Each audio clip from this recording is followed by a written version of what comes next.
El sistema informativo de Canal 1 presenta CMI Primera Emisión.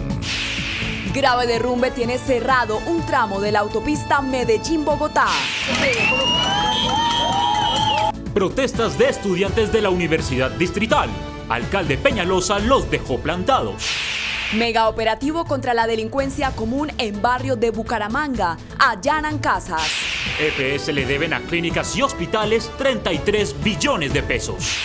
Dramática historia de un niño de 4 años que murió en Arroyo, en Barranquilla. Sobrepoblación de palomas será controlada en plazas de Bogotá. Aves afectan salud pública. 10 muertos en protestas de Bolivia, 8 por arma de fuego. Indígenas se mantienen en las calles y Áñez se blinda con militares. Venezuela se prepara para otra movilización de oposición y chavismo. Guaidó intentará aumentar presión contra Maduro. Contraloría abre proceso fiscal por irregularidades en Hidroituango contra exgobernadores de Antioquia, Ramos, Gaviria y Fajardo. Se investigan las decisiones tomadas sobre Hidroituango y por qué la obra pasó de costar 9 billones a 15 billones de pesos. Cerrada por 2 días autopista Bogotá-Medellín, vía alterna incrementará en 3 horas el recorrido. Organismos de inteligencia tras pistas de posible injerencia extranjera en paro del 21 de noviembre. Capturadas 22 personas, entre ellos trabajadores de bancos, por suplantar identidades en operaciones fraudulentas con tarjetas de crédito. Con Luisa Tobo. Bienvenidos a CMI Primera Emisión. Estudiantes de la Universidad Distrital volvieron a protestar. Esta vez porque el alcalde Enrique Peñalosa los dejó plantados en una reunión en la que esperaban presentar exigencias académicas. Durante varias horas hubo bloqueos en el oriente de Bogotá. Exigiendo que sea aprobada una asamblea universitaria para generar espacios de participación y rechazando los actos de corrupción en los que se vio envuelto el exdirectivo Wilman Muñoz y presuntamente el directivo Ricardo García, cerca de 200 estudiantes de la Universidad Distrital C de La Macarena se tomaron la avenida Circunvalar. Nosotros pedimos como una reforma al Estatuto General de la Universidad Distrital en el cual se haga toda una serie de reformas a cada uno de los componentes que tiene la universidad en los mecanismos de participación de los estudiantes. Aseguran que ayer 13 de noviembre tenían prevista una reunión con Peñalosa para hablar de las garantías académicas que exigen, pero este nunca llegó.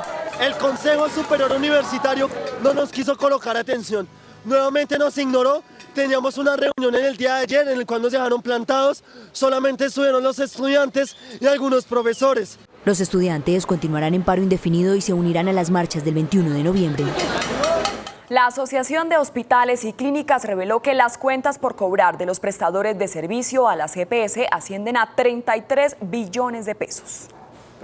Según el director de la Asociación de Hospitales y Clínicas, las cuentas que tienen por cobrarle a las EPS, casi 5.000 prestadores de servicio, ya ascienden a 33 billones de pesos. De cuentas por cobrar, es decir, servicios que ya se prestaron y que se le están cobrando a alguno de los pagadores dentro del sistema de salud. Reveló que las liquidaciones de EPS ordenadas por la Supersalud con los traslados de usuarios están generando presión sobre los ya congestionados servicios de urgencias. Hay más presión en estos momentos en todos los servicios de urgencias y en los servicios, algunos selectivos de los hospitales, a raíz de esos movimientos que ha venido tomando la superintendencia. Por eso hizo un llamado urgente al gobierno para que se haga una reforma estructural al sistema de salud para que sea viable. Por prevención sanitaria, el distrito prepara un plan para reducir el número de palomas que están en las plazas de la ciudad. La idea es evitar que las personas les den comida para que busquen otro nicho. A través de una resolución de la Secretaría de Ambiente, el Instituto de Protección Animal deberá aplicar el protocolo usado en la Plaza de Bolívar para controlar la sobrepoblación de palomas ahora en toda la ciudad. Este protocolo logró reducir en un 70% la especie en el centro de Bogotá, pasando de 1.862 a 450 palomas. Todo el tema de manejo clínico a través del Centro de Atención de Palomas, esterilización, el tema de la investigación a la avifauna y lo de barreras antiparchamiento no cruentas, que es lo que impide que las palomitas en lugares críticos aniden. El principal objetivo es evitar que esta especie contraiga y emane más enfermedades. Hemos atendido 1.200 palomas. Esas 1.200 palomas han tenido tratamientos, hemos encontrado que están terriblemente enfermas, principalmente por causa de la mala nutrición. Actualmente hay 21 puntos críticos por sobrepoblación de palomas en la ciudad. Los primeros puntos a intervenir serán la Plaza San Victorino, la Plaza Lourdes y la Plaza Fundacional de Bosa. La historia de un niño de 4 años que murió ahogado por el arrastre de un arroyo en el barrio Chiquinquirá de Barranquilla puso en alerta a la comunidad que habita en el borde de las obras. Los bomberos ordenaron la evacuación de las viviendas. Daniela, buenos días. ¿Ya empezó la evacuación de estas casas? Luisa, muy buenos días para usted y los televidentes. Así es, la evacuación comenzó ayer en la noche precisamente porque cuando comenzó a caer el torrencial aguacero se empezaron a socavar parte del terreno del barrio Chiquinquirá en Barranquilla. Fueron varias las emergencias que dejó el torrencial aguacero que cayó en la tarde de ayer en Barranquilla y su área metropolitana. Una de ellas ocurrió en el barrio Chiquinquirá, en donde se adelantan las obras de canalización hospital. Allí bomberos evacuaron a los residentes de las casas que están alrededor de la obra por el riesgo que estas corren de desplomarse.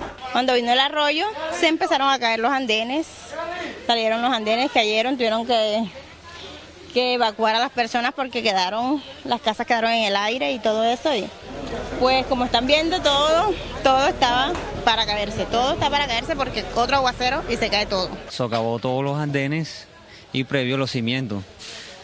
No sé en qué condiciones están adentro las casas porque el terreno está bastante humedecido. La obra está a la altura de la calle 40 con carrera 32, pero esta no fue la única emergencia ocurrida el día de ayer. Un menor de 4 años de edad murió al caer por el arroyo del barrio Las Malvinas al suroccidente de Barranquilla.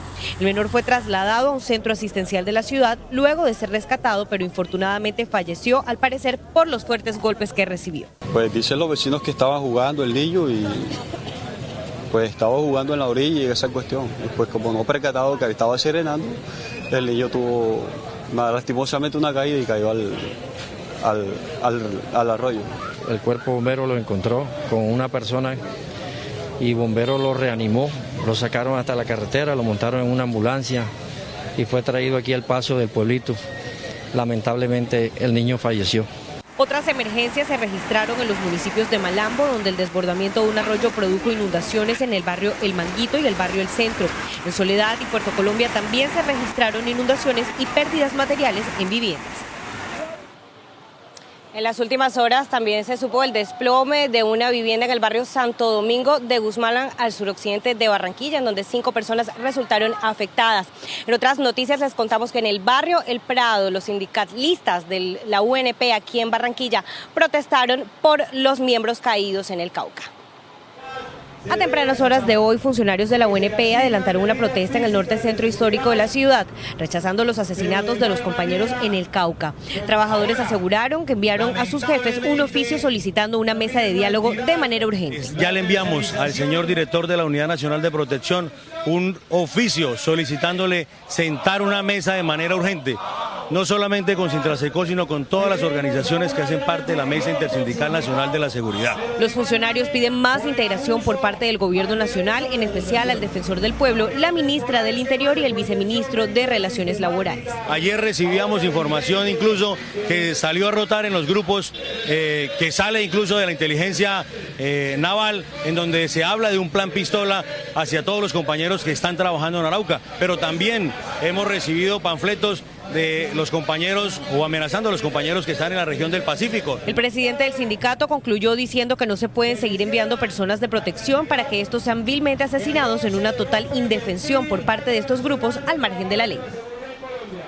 Luisa y televidentes, ellos piden una respuesta por parte del Gobierno Nacional de manera urgente. Daniela Castillo, CMI La Noticia. Daniela, gracias. Y un derrumbe de grandes proporciones incomunica a esta hora la capital antioqueña con el centro del país. Un tramo de la autopista Medellín-Bogotá fue cerrado debido a la caída de piedras y lodo. Yossi, buenos días. ¿Y qué vía alterna deben utilizar los usuarios? Hola Luisa, buenos días. Según las recomendaciones de la Policía de Tránsito y Transporte del Departamento de Antioquia, la ruta alterna sería Medellín, Puerto Berrío, comunicándose con el Magdalena Medio para llegar al centro del país. Sin embargo, esto aumentaría cerca de 5 o 6 horas el recorrido habitual que tendrían los conductores. Son cerca de 1.700 vehículos los que se movilizan diariamente desde Medellín hacia Bogotá y el centro del país. Este es un derrumbe de gran afectación si se tiene en cuenta que son cerca de 20.000 metros cúbicos de lodo, de tierra, también de rocas que a esta hora, 11:39 de la mañana, son removidos por maquinaria amarilla para tratar de abrir paso, al menos en un carril, y poder garantizar la movilidad de los viajeros. Más adelante tendremos otros detalles de este derrumbe y de otras noticias de la capital antioqueña. Las protestas no paran en Bolivia, mientras la presidenta autoproclamada Yanine Áñez juramenta a la nueva cúpula militar y el partido Movimiento al Socialismo Más intenta recuperar el control de la Asamblea Plurinacional. Los indígenas mantienen bloqueos y movilizaciones en varias zonas del país.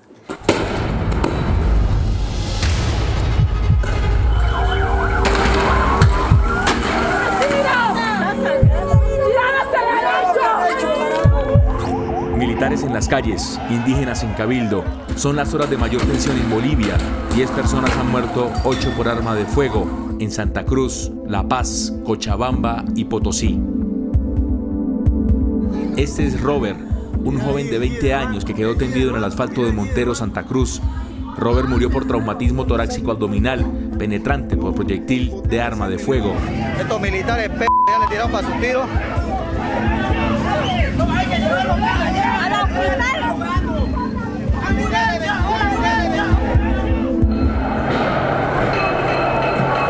A La Paz llegaron indígenas para denunciar lo que consideran el golpe de Estado contra el expresidente Evo Morales. La policía les bloqueó el ingreso a la capital. La bandera huipala, una bandera de 7 colores que fue considerada un símbolo patriótico en 2008 y quemada durante las protestas opositoras, lideró la movilización. Sufre mi pueblo, llora mi pueblo, esto es verdadero pueblo, mi gente está desparramado por ahí. Es un golpe de Estado, no sean parte de eso. Y los diputados del MAS vieron frustrado su intento por recuperar el control de la Asamblea Plurinacional. Entre empujones, Adriana Salvatierra, la presidenta del Congreso que renunció a su cargo tras la salida de Evo Morales, buscaba convocar sesiones para desconocer a Áñez y no aceptar la renuncia de Evo. Mientras las calles viven su desenlace en medio de la incertidumbre, la presidenta autoproclamada Yanine Áñez gana fuerza nombrando la nueva cúpula militar. Su promesa es convocar elecciones en menos de 90 días. Evo, por su parte, seguirá exiliado en Ciudad de México. La ONU junto al gobierno colombiano presentaron el plan de respuesta regional para los refugiados y migrantes venezolanos, que requiere un presupuesto de más de $1.000 millones para atender las necesidades básicas como salud y educación. El éxodo venezolano que sigue en aumento en la región ha desbordado la capacidad de los países receptores para atender las necesidades humanitarias de las millones de personas que han abandonado Venezuela debido a la profunda crisis. Las proyecciones indican que los migrantes venezolanos en 2020 llegarán a 2,4 millones en Colombia y 6 millones en los otros 16 países de acogida en la región. Para los gobiernos de estos países representa una carga fiscal, una carga administrativa y una carga de servicios que de alguna manera tenemos que atender. Es por ello que varias agencias de la ONU junto al gobierno colombiano presentaron el Plan Regional de Respuesta a Refugiados y Migrantes 2020, una herramienta de coordinación y recaudación de fondos para enfrentar la crisis. Con el plan se espera recaudar $1.350 millones, de los cuales 750 millones se destinarán a la atención de los migrantes que están en el país. Según el gobierno, el plan está subfinanciado. Para el número de migrantes y refugiados, el plan para nuestra región ha sido comparativamente inferior a llamamientos en respuesta a crisis humanitarias en otras regiones del mundo. En el programa están trabajando los gobiernos de toda la región para tomar medidas de choque en 9 sectores clave y que más afectan a estos migrantes, como lo son la salud, educación y seguridad alimentaria. Aumenta la expectativa en Venezuela por la nueva movilización de la oposición que busca revivir la presión contra el gobierno de Nicolás Maduro. El chavismo también saldrá a las calles. Desde Caracas, Marcos Morín con los detalles de las movilizaciones. Marcos. Hola Luisa, un gusto saludarte desde Caracas, Venezuela. Este próximo sábado 16 de noviembre, tanto el régimen de Nicolás Maduro como los partidarios del gobierno interino de Juan Guaidó saldrán a las calles para protestar. en Caracas y en las 23 capitales de los 23 estados venezolanos. Nadie dijo que llegar a nuestra meta era fácil, pero después de todo lo que hemos alcanzado, ¿vamos a rendirnos, Venezuela? Justo ahora, cuando sabemos que estamos tan cerca, sigamos hasta lograrlo. Juan Guaidó ha convocado a sus simpatizantes a varios puntos en Caracas y también a nivel nacional para protestar en contra del régimen de Nicolás Maduro y presionar de alguna forma a Maduro para que pueda buscarse una salida política a la crisis venezolana. Por su parte, el régimen de Nicolás Maduro va a protestar inicialmente por lo que considera el derrocamiento de Evo Morales en Bolivia y también para hacerle frente a la protesta que ha convocado la oposición venezolana ese mismo día, hace casi más de un mes. Maduro ha manifestado también que estará muy vigilante de los hechos de violencia que se pudieran desencadenar previo a las protestas y por eso ha manifestado que ya desarrolló un plan de seguridad y un operativo policial en las principales calles de Caracas y de Venezuela para tratar de contener a la oposición que ese día va a marchar en su contra. Desde Caracas, Venezuela, para CMI La Noticia, Marcos Morín. Marcos, muchas gracias. Y al menos 2 muertos y 3 heridos dejó un tiroteo en Rusia. La tragedia ocurrió cuando un estudiante universitario de 19 años abrió fuego en contra de sus compañeros y luego se suicidó. Las autoridades trabajan a esta hora en la identidad del estudiante y de las motivaciones que lo llevaron a cometer este ataque.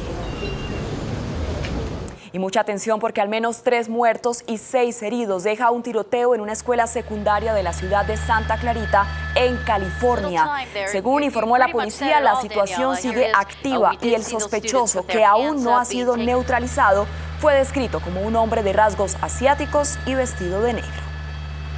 Continuamos en CMI, primera emisión. Mucha atención porque la Contraloría General acaba de abrir proceso fiscal contra 3 exgobernadores de Antioquia por posibles sobrecostos en la construcción de Hidroituango, que pasó de valer 9 billones de pesos a 15 billones. La medida cobija a los exmandatarios regionales Luis Alfredo Ramos, Aníbal Gaviria y Sergio Fajardo. En total serán investigadas 34 personas. Omar, buenas tardes. ¿Y qué alcances tiene este proceso de la Contraloría? Luisa, muy buenas tardes. Pues ha sido el propio Contralor Felipe Córdoba quien ha hecho la explicación sobre esta investigación fiscal que ha iniciado la Contraloría y ha hablado sobre esto aquí en el occidente de Bogotá con ocasión del primer año de gestión y el informe de gestión que ha presentado a la opinión pública. Son 34 personas en total las que aparecen en esta investigación, incluidas, como usted decía, los exgobernadores Luis Alfredo Ramos, Sergio Fajardo y Aníbal Gaviria. Ha dicho el Contralor que antes de 2 años estarán finalizando estas investigaciones. El proceso fiscal iniciado por la Contraloría General contra 34 personas se refiere a las irregularidades cometidas en el desarrollo del proyecto Hidroituango y que llevaron a que la megaobra pasara de 9 a 15 billones de pesos de costo. Entre los investigados figuran miembros de la Junta Directiva de Hidroituango, contratistas, representantes legales de empresas públicas de Medellín, EPM, y 3 exgobernadores de Antioquia, Luis Alfredo Ramos, Sergio Fajardo y Aníbal Gaviria, quien el 1 de enero será de nuevo gobernador. Se abre el proceso de responsabilidad fiscal hacia varios de estos tomadores de decisiones. En la investigación también aparecen el gerente de EPM, Jorge Londoño, y el exgerente Juan Esteban Calle. Lo que necesitamos es recuperarle esos recursos, esos más de 4 billones de pesos que se han estimado, dentro de lo cual efectivamente necesitamos que se le devuelvan a los antioqueños. El Contralor General, quien desde temprano realizó su rendición de cuentas anual, explicó que en este caso las personas investigadas serán escuchadas en versión libre. Que puedan incorporar todo su material probatorio para así darnos más luces de lo que sucedió con cada uno de ellos con respecto a Hidroituango. Para la Contraloría, las fallas se presentaron no solo en la ejecución del proyecto, sino también en la planeación. En este momento la Contraloría está procediendo con las correspondientes notificaciones y programando las diligencias en las cuales serán escuchadas cada una de estas 34 personas. Información a esta hora desde el occidente de Bogotá, Omar Jaimes, CMI La Noticia. Omar, muchas gracias. Y a una semana del paro del 21 de noviembre, 6 personas ya han sido capturadas por incitar a la violencia. El director de la Dijín también reveló detalles del presunto argentino que había pertenecido a la guerrilla de las FARC y fue capturado durante las protestas en Bolivia. Vamos a atacar la fuerza pública como nunca se había visto antes. Ningún policía va a quedar sin sentir la fuerza del pueblo. Ante los últimos videos publicados en las redes sociales de personas incitando a la violencia al paro del 21 de noviembre en el país, las autoridades afirmaron que son varios los sujetos que actualmente incitan al desorden por medio de las plataformas. Hemos identificado más de 150 perfiles donde vemos el tema de protesta, donde hay incitación también a hechos violentos. Y pues ahí también tenemos una capacidad judicial. De estos 150 hemos perfilado 6, o hay 6 perfiles que se están judicializando. El director de la Dijín también confirmó que en las últimas horas fueron capturados varios sujetos pertenecientes al Clan del Golfo y que serían responsables de al menos 16 homicidios, entre ellos algunos promotores de fútbol de la ciudad de Montería. Se capturan 7 personas, de entre ellos se captura el cabecilla del grupo armado organizado Clan del Golfo, que tiene pues su ubicación en Medellín. A su vez se confirmó que alias Camilo, quien fue capturado en el país de Bolivia por los enfrentamientos entre los seguidores de Evo Morales y los grupos opositores, sí pertenecía a la guerrilla de las FARC. Por información de inteligencia, integró la columna Teófilo Forero de las FARC. Más de 10 años en las antiguas FARC y era un mando medio ideológico. Las autoridades adelantan las respectivas investigaciones para saber si realmente es ciudadano argentino o si habría falsificado sus documentos de identidad. Los organismos de inteligencia están tras la pista de algunos extranjeros que habrían ingresado al país para realizar acciones violentas con motivo del paro del 21 de noviembre. Carlos, buenas tardes. Ampliación de esta información. ¿Qué tal? Muy buenas tardes. El gobierno colombiano está preparando la expulsión de más de 10 extranjeros, incluyendo argentinos, chilenos, ecuatorianos y venezolanos, que al parecer harían parte de una red que pretende el saboteo y la utilización de la violencia en el paro nacional convocado para el próximo 21 de noviembre. Es el anuncio que acaba de hacer el director de Migración Colombia, Cristian Kruger. Tenemos algunas personas, ellos mismos lo han manifestado en redes sociales, que hicieron un trabajo en Chile, otros que han hecho trabajo en Ecuador igualmente y que vienen para Colombia. Entonces yo les quiero decir a esas personas que se abstengan de venir a nuestro país porque primero no podrán ingresar esas personas que pretendan hacer esas actividades en nuestro país. Y segundo, si los encontramos en el territorio nacional, como lo hemos mencionado, si vienen a agitar de alguna manera la tranquilidad en nuestro país, pues se les aplicarán las medidas penales que correspondan y desde el punto de vista migratorio, aplicaremos la expulsión del caso. El vocero del gobierno colombiano también advierte que los extranjeros que sean expulsados por razones de violencia no podrán regresar al país en los siguientes 10 años sin perjuicio de que se les abran procesos penales por actos de saboteo. Con Carlos Ruiz desde la Cancillería colombiana, CMI, La Noticia. Noticia en desarrollo en CMI. Y mucha atención porque el gobierno y la ONU llegaron a un acuerdo para prorrogar por 3 años más la presencia de la Oficina Delegada para los Derechos Humanos en Colombia. El anuncio lo acaba de hacer en el Congreso de la República Alberto Brunori, director de esta oficina. Gerardo, buenas tardes y detalles del anuncio del embajador.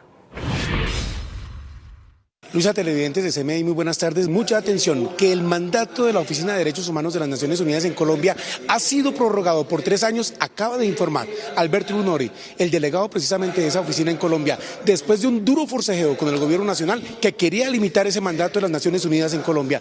Quiero decir que el mandato es un mandato integral, es un mandato que por supuesto tiene algunas variaciones, como habrán podido leer, pero en su sustancia no altera lo que es el mandato integral que la Asamblea General otorga a la alta comisionada, un mandato de dar asistencia técnica al gobierno, a la sociedad civil para implementar los estándares internacionales, pero un mandato que también dice claramente que la oficina seguirá dando seguimiento a la situación de derechos humanos. Esos 3 años van a ser utilizados, dice el señor Brunori, para atender a todas esas personas, a todas las organizaciones de víctimas, precisamente con las que dialoga en este momento en el Senado de la República, en un evento de vida, no balas, contra los líderes sociales y excombatientes de la guerrilla.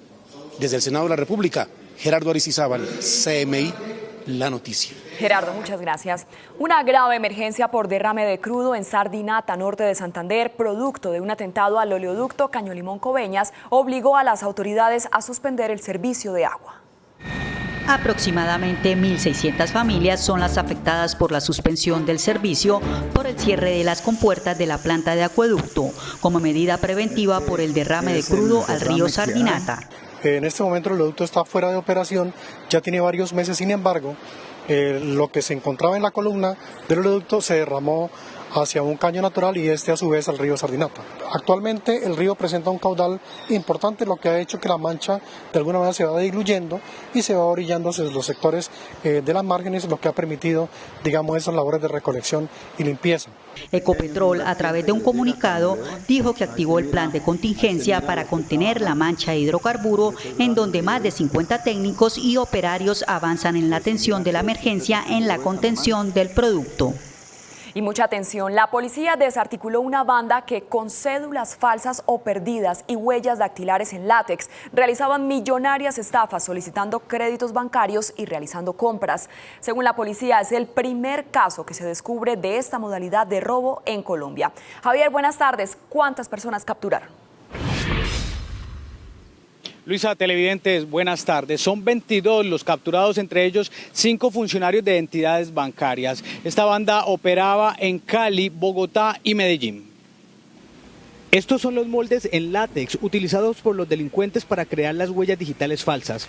Posteriormente, con un bisturí eran cortados minuciosamente y los pegaban en los dedos de los suplantadores que iban a realizar la transacción fraudulenta. Ellos, mediante un sofisticado sistema, lograban obtener las huellas dactilares de los tarjetavientes y en esta forma lograban hurtar estas sumas de dinero. Desde el año 2014 la banda venía realizando la defraudación. El jefe de la organización delictiva, conocido con el alias de Z, era un funcionario de un banco. Él aprovechaba su acceso a bases de datos privilegiadas para conseguir las víctimas con altos perfiles para acceder a tarjetas de crédito, préstamos y compras. Ellos obtenían lo que eran las consultas web que no hemos podido determinar hasta la fecha para poder tener claridad de cada una de las huellas y poder hacer todo el trámite y defraudar las entidades financieras. Las autoridades pudieron establecer que el hurto mediante esta modalidad asciende a 1.500 millones de pesos y que habrían por lo menos 200 afectados.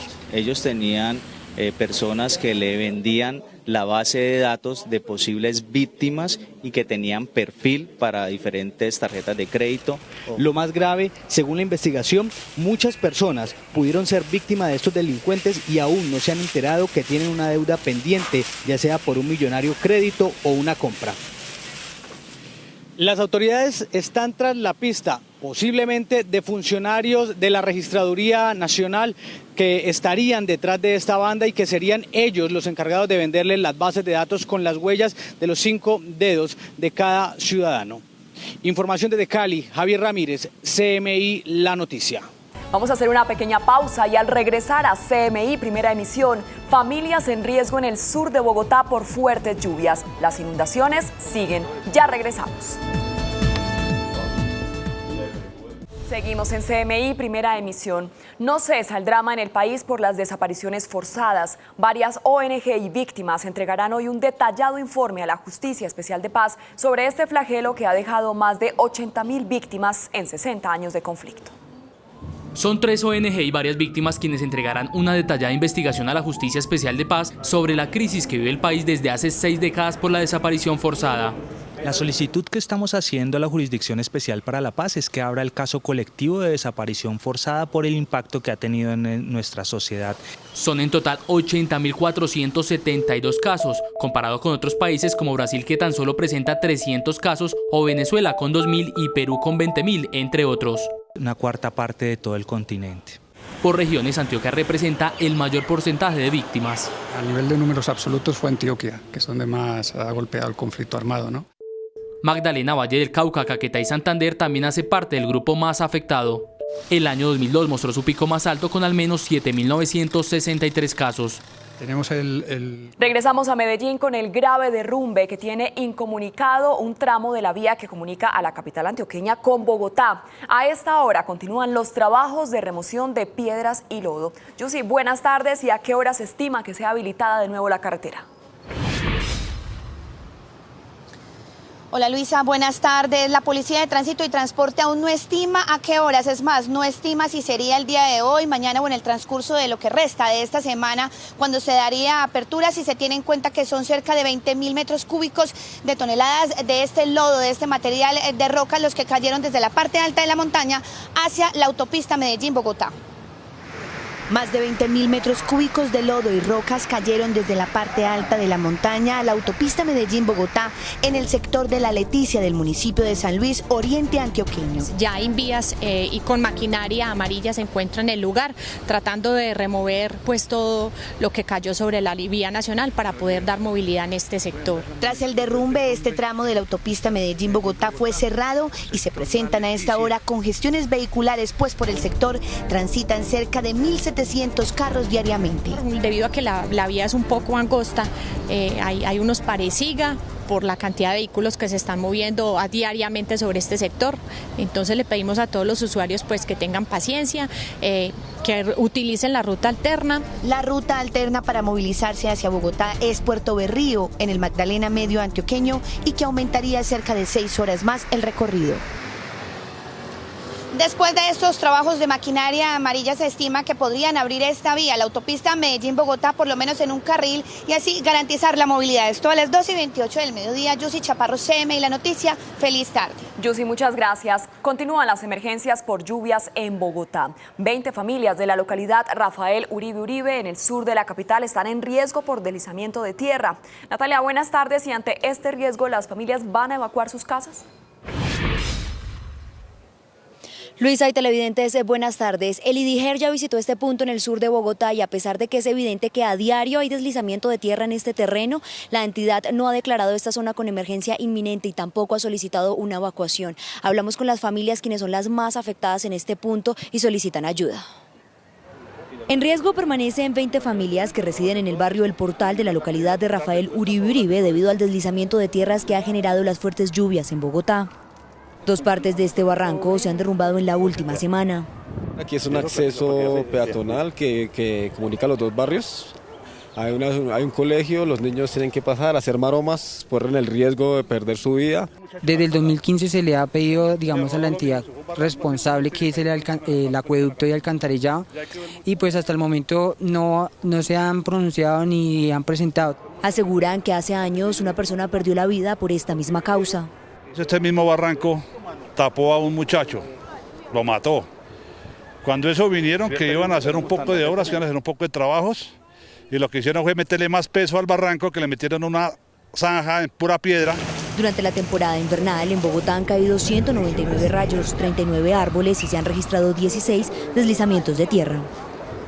En el último deslizamiento que hubo justamente aquí en este terreno, en la parte alta del barrio El Portal, en la localidad de Rafael Uribe Uribe, la masa cayó sobre la escalera vía al acceso a este barrio. Por ahí a diario transitan estudiantes, mujeres embarazadas y también adultos de la tercera edad. Lo que nos han dicho los habitantes de este sector es que están en riesgo inminente de que se siga deslizando, de que siga existiendo remoción de masa en este punto a causa de las fuertes lluvias. También hay que aclarar que en esta zona alta de la montaña hay filtración de aguas desde hace algunos años y es la empresa del acueducto de Bogotá la encargada de solucionar esta filtración del agua que también genera peso y hace que la montaña genere deslizamientos. Nosotros hablamos con el IDIGER, quienes son los encargados de atender todas las emergencias por lluvias durante esta temporada, y nos ha dicho que seguirá haciendo visitas a este sector. Es por el momento la información que registramos desde el sur de Bogotá. Natalia Dávila en CMI La Noticia. Natalia, muchas gracias. Hasta aquí las noticias en CMI Primera Emisión. A continuación, no se pierda la Medium y a las 9:00 p.m, CMI Emisión Central. Feliz tarde.